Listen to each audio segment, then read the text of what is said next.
In this video, I'll show you how you can sort by date in Excel. Now let's say you have this sheet and you want to sort by their birthdays.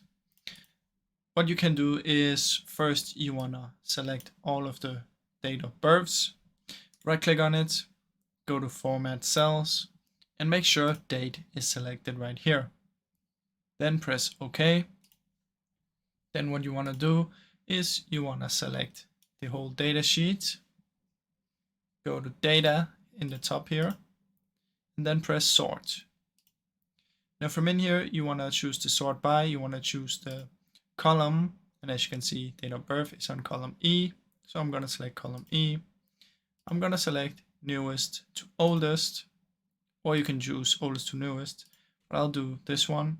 Press OK, and now my newest to oldest right there. As you can see, it has now sorted it by date. So that's basically how you can do it in Excel, guys.